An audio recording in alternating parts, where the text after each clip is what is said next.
stairs. Clowns to the left of me, jokers to the right. Here I am, stuck in the middle with you. Good afternoon, Skills Center. Or I guess we should say good morning. Now that Lauren has passed on, here to fill the dusty Texas shoes she left behind is Madison Maurice. Thank you, Danny. After 2 years of seeing nothing but your legendary looks on here, I think the student body is actually ready for someone who has talent. Calling anyone and everyone who has recently come down with seizures, skin rashes, and sensitivity to light, you may be one of the lucky few who hasn't been vaccinated for meningitis.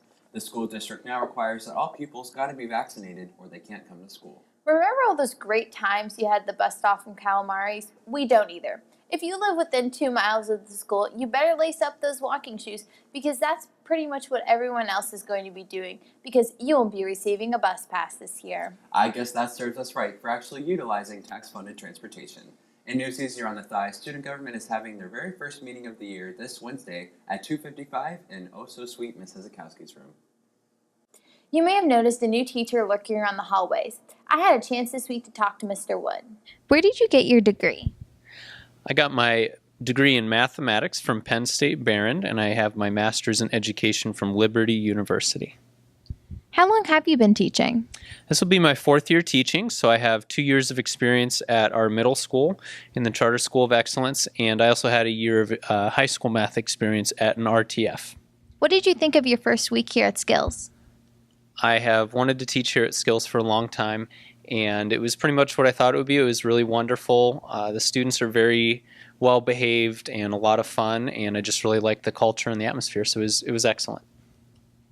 And what are you looking forward to this year?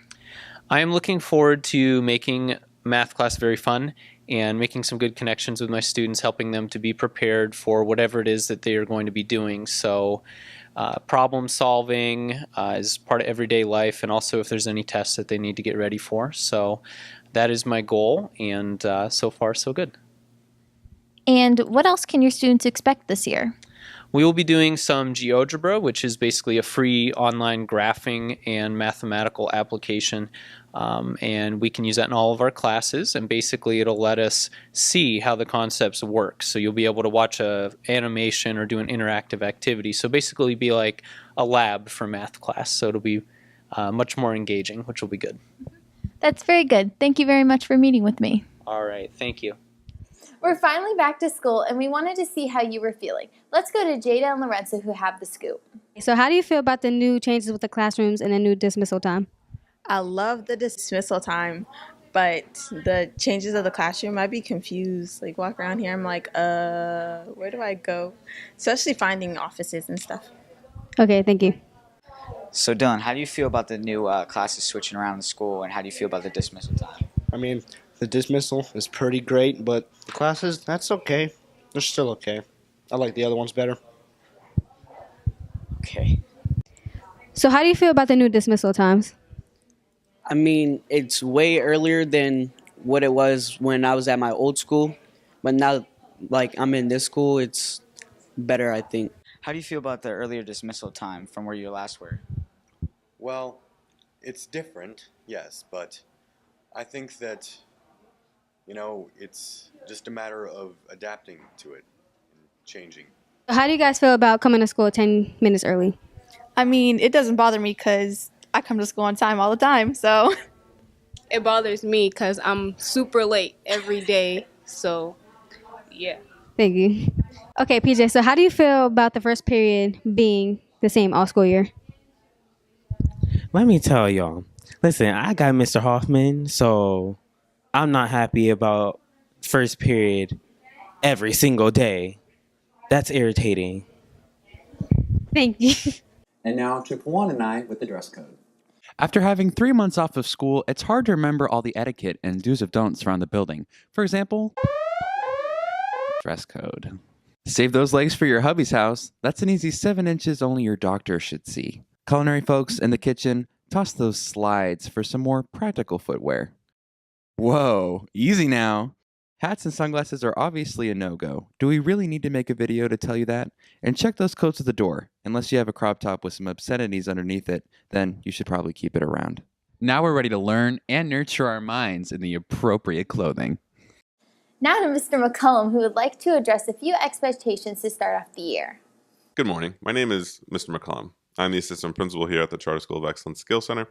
I'm going to quickly recap some of the rules and expectations here at the Charter School of Excellence Skills Center, even though I know your teachers have gone over this all this week. There are 3 that I'm going to highlight very quickly. The first one is cell phones. Please be aware that there's no cell phone use outside of the cafeteria. Because of the smartphone connection to outside media, to social media, and just to other issues in general, if your cell phone is outside of the cafeteria, whether or not you're turning it off or on, whether or not you're checking the time, you might even have accidentally dropped it out of your pocket. If those things happen, you should expect a teacher to ask you for it. Cell phones are not permitted outside the cafeteria. Please be aware of that. Please make sure that your dress is clean, neat, and appropriate. Not too tight, not too short. Please make sure your pants are around your waist, gentlemen. I don't need to see your underwear. That's kind of weird.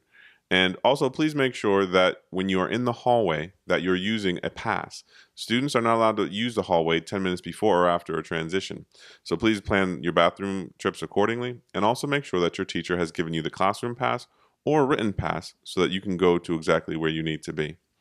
The policies and expectations here at the Charter School of Excellence are designed to make sure we create a small, safe, positive environment. We want to make sure that we do that for you, but that partly is your responsibility. We all have to keep each other safe, and we have to make sure we're working together to have a good environment. If you have questions about our policies, our procedures, or other things, please make sure you stop by my office for a chat. That'll wrap it up for now. Thanks for waking up with us, and stay skillsful. Clowns to the left of me, jokers to